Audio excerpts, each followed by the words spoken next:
Hello and welcome back to game number 2 between Stats and SpeCial. Now, we are going to be continuing on from the previous game. This is my second cast within the last 2 years. Yes, it's been quite some time since I've casted, but I hope that you guys will stick around and join me in my future of casting Starcraft 2. I am no professional. I am an amateur caster doing this for fun.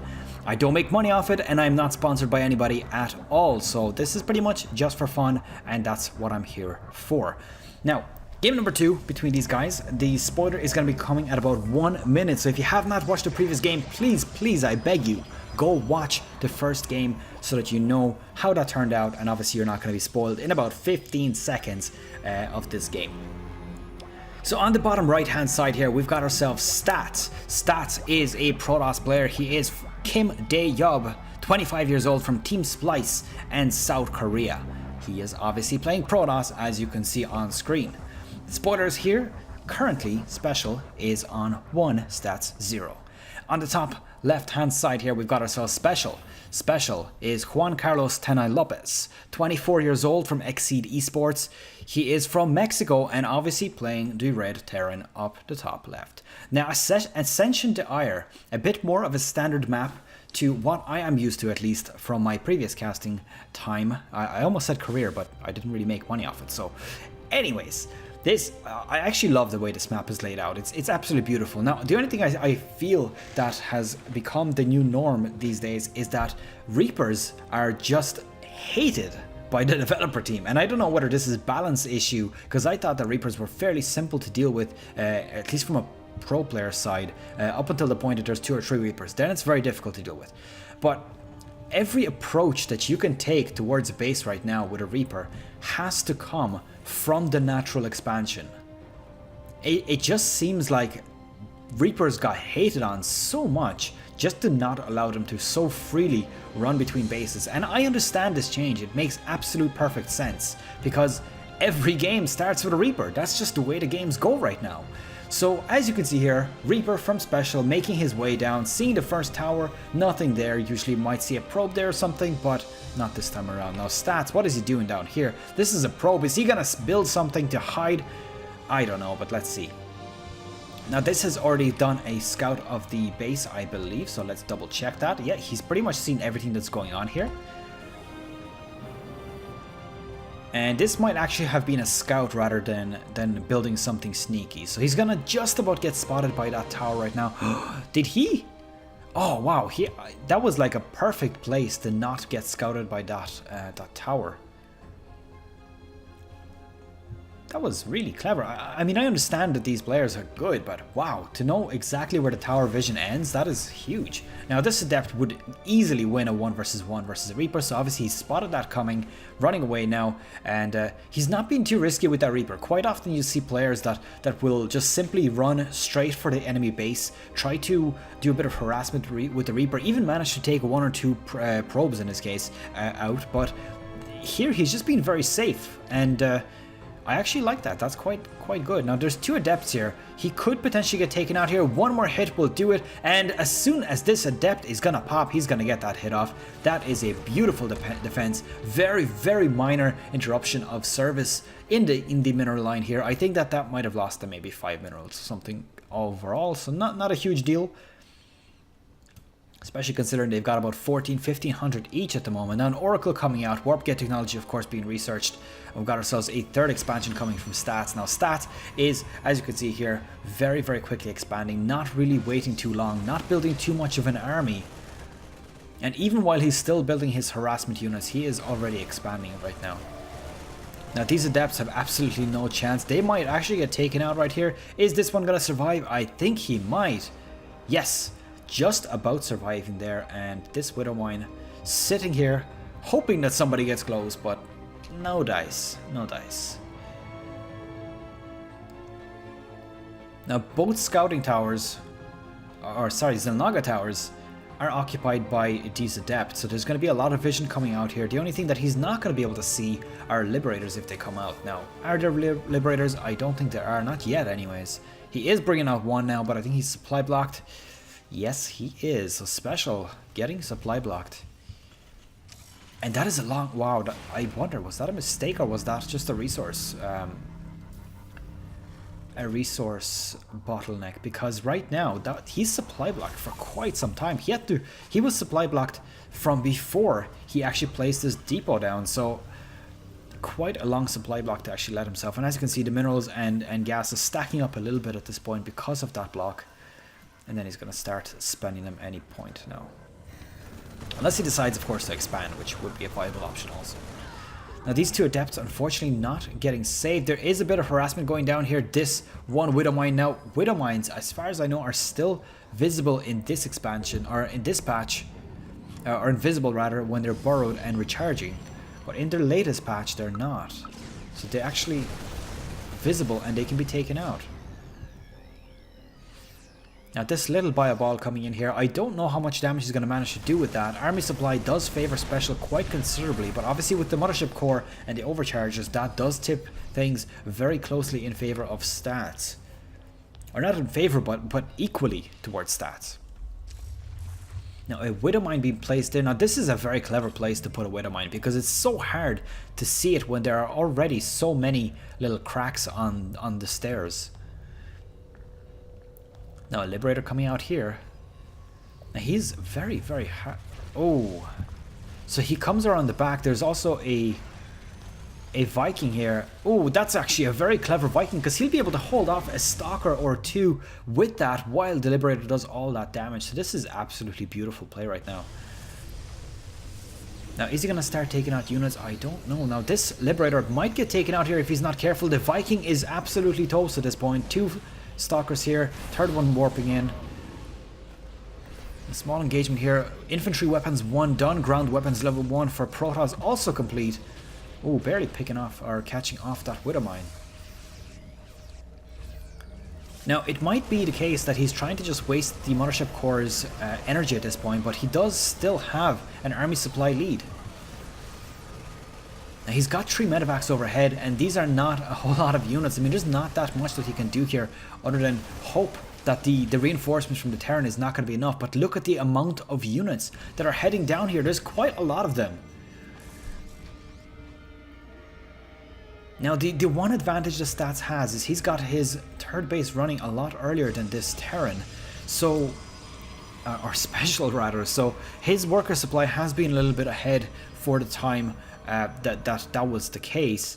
So he was getting a bit more resources, allowing him to catch up a little bit with his army supply. The only thing is that Terran does build units very, very quickly, and as you can see here, Blink Stalkers being researched, level 1 armor being researched, Liberators, Marine Marauders, quite standard for a Terran play, doing some harassment in the back here. That's actually a Widow Mine that's over here using. So yeah, this just confirms that the Widow Mine is visible once it is recharging in this patch. Now this is a fully low. Oh my god. The question will be, will stats see this coming? Because this could be very, very dangerous. If he manages to catch the army out of position, he could destroy a lot of buildings. If he destroys 1, 2, 3 pylons, that's this entire production. Now, he's loading out his or unloading his units. He is prepared to fight the Stalker army. There's not enough Stalkers to fight off the army. Oh, and that is 4 gateways taken out by that push. And this is absolutely massive. There is a bit of counterattack with a few adepts here, but is that enough to force the GG out of our player here? SpeCial on 1-0. Is he going to make it a 2-0 and continue on to the next matches, which is going to be the round of 8? Decides to back off to defend his base. Now he's losing a lot more workers here, so this is hurting him quite a lot, but he is managing to clean all of this up. So he is not doing too bad here, considering the fact that the adepts just had free reign over his base. Now, as you can see here, this war prism probably gonna die, not really anywhere that he can run. And this just shows you the very, very weak attack of the Liberator, not doing too much damage here. Now these adepts would want to be careful not to fight this Terran army with the Liberators head on, because if they move too far forward, it's gonna be good night. Now on the production tab, we've got ourselves a Templar Archives, obviously for the bio ball. Every time you see a bio ball coming out, you want to build yourself a Templar Archives and start your production onto Colossi. Now these Adepts, they probably don't want to get caught out here, so cancelling out that Psionic Shift. Is that still what it's called? It probably is. I think it is. Bit of harassment going off here. Overcharge going down, not really managing to do a whole lot. Now on the other hand, these Adepts doing quite a lot of economic damage. 12, 13 SCVs taken out. I'm sorry guys. I don't want to be bashing on you guys, but I used to call my viewers SCVs. Nothing to do with being view drones or something like that, but basically because my game name is Vaipo or Vice. I go by both names these days, but Vaipo was the way the channel was set up originally. I basically done Starcraft Vaipo, which shortens for SCV Community. And I think that is actually quite a nice little touch that I decided to add on. So do let me know your thoughts on that. Obviously, if I start getting views on these videos, then hopefully somebody will respond to my request. If not, then look, I'm gonna have to talk to myself for a few casts, a few weeks, a few months, until my viewership picks up a little bit to the level that it was previously. Now these Adepts getting caught out of position. The Psionic Shift is so late, managing to save only a few of these, 5 in total. 2 of them almost dead, but that was not good for stats. Now the other thing on the other side is that despite the fact that he's lost a little bit there, he still has the army supply lead. So that extra base that he had early on really did make the difference for his recovery. Now the Terran finally building up his fort base, so this is quite safe at this point. The middle of this, catching out a few Marines and Marauders, this is a huge catch for him, especially that he managed to have his level 2 weapons complete right before the Terran. So so that's actually quite a crucial thing for that small little fight. He managing to pick off a few units, managing to pull ahead in army supply, as you can see right now, 103 to 95, and catching out the expansion. This is huge. This is a lot of Adepts, and there's a few Ghosts in there as well. I'm gonna see if they're gonna try to snipe off some of these Templars, which I assume he predicted coming. And this is not too bad. He's holding off quite nicely, pulling ahead in army supplies. So this game has been going back and forth the whole time. I really like this play between the two players.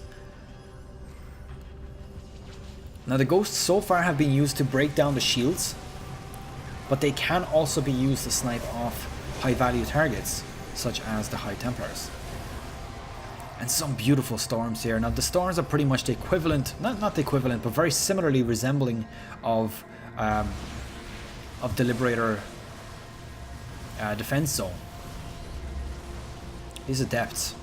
This base, pretty much, if you were coming to work for SpeCial, you're like, Mister, no, I'm not working in that natural expansion, because there's like an 80% chance that in the next 2 or 3 minutes, somebody's gonna pop out and go boom in my face. That's not a good idea. So please don't make me do it. But obviously, a ruthless dictator sends all the workers back to the base, saying, no, you wanna earn your money? You wanna live? You work. So let's see what he's gonna do here. Army supplies are very equal. Stats is ahead on workers though, so Stats is doing quite nice in terms of income. Now this army is very heavy from Stats side. He's got himself Tempest, he's got himself Stalkers, and he's got himself Immortals. Now versus a lot of Marauders, that's quite good, but versus Marines, not so much. But luckily for him, there's a lot of Marauders, and that means that he's quite good against this. Managing to get off a few nice storms there. There's 2 that landed right there, and so much damage. SpeCial not able to hold this off, and Stats takes game number 2. So that's an interesting outcome here. Now, once again, I'm going to be talking just a little bit, just to comment on the game,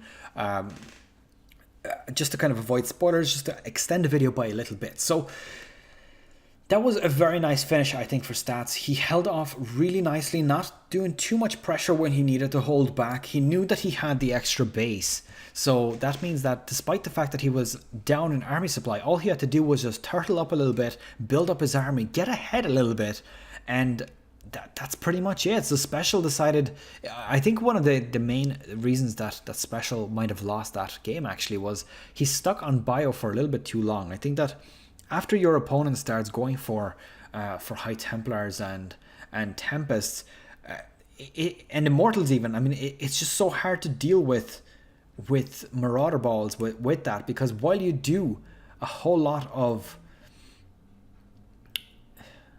what am I saying?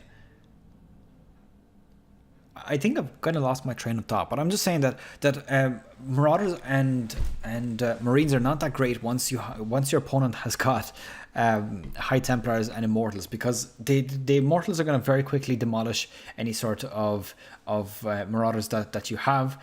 Stalkers also quite good against them, and on the other hand, High Templars are going to destroy Marine balls which are coming towards you. Not something you want to be dealing with, so definitely needed to move towards siege tanks, or I don't know what people play these days, battle cruisers or something. Not likely to see that, by the way. Very rarely. I think I've seen maybe 1 or 2 games in any game that I casted, and trust me, I casted a lot of games back when I used to cast. People don't play battle cruisers. I think they're just too expensive for what you get, really. So anyways, that's pretty much it. Hope you enjoyed this. Don't forget to subscribe and like the video. If you didn't like it, give it a thumbs down. I do apologize, but leave me a comment on how I can improve and what you think I do wrong. That is the most important thing for me. I want to improve. I want to do as good as possible for my viewers. So that's it. Good luck. Take care. See you guys in the next video, which is going to be game number 3.